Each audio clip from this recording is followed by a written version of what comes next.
আসসালামু আলাইকুম প্রিয় দর্শক।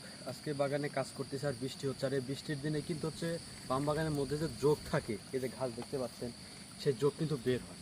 এই দেখেন একটা ডেনায় লাগছে, এই যে এই দেখেন ছোট ছোট যোগ, এই যে ফালাই দিলাম।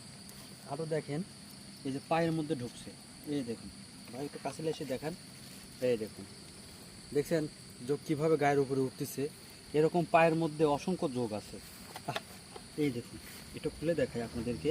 এই যে এই দেখুন, এই একটা, এই দুইটা যোগ, এই একটা যোগ, এই দেখুন তিনটা যোগ। দেখুন আরও তো আছে মনে হয়, এই দেখুন আরেকটা আছে। এই যে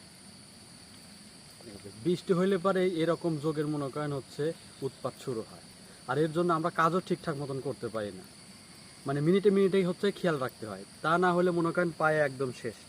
এটা হচ্ছে এক পায়ের থেকে বের করলাম, এই দেখুন এখন হাতে আমার আছে।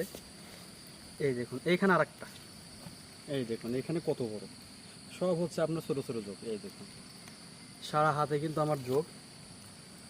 এখন এগুলা কি করা যায় বলেন তো? এখন এগুলা ফেলে দিই, এই যে ফেলে দিলাম এইখানে।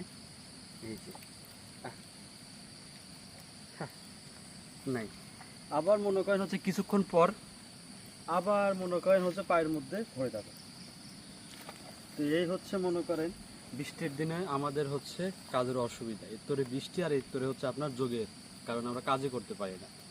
এই হচ্ছে পাম বাগানের অবস্থা। বৃষ্টির মৌসুমে এরকম যোগের উৎপাত শুরু হয়, কাজ করা খুব কষ্ট হয়ে যায়। এই ভিডিওটা আসলে অনেকের কাছেই মানে ভয় লাগবে, কারণ অনেকে যোগ দেখে ভয় করেন, আমার কিন্তু ভয় লাগে না। সবাই ভালো থাকবেন, আর ভালো লাগলে শেয়ার করে দেন যে পাম বাগানে এত পরিমাণে হচ্ছে যোগ পাওয়া যায়। আসসালামু আলাইকুম।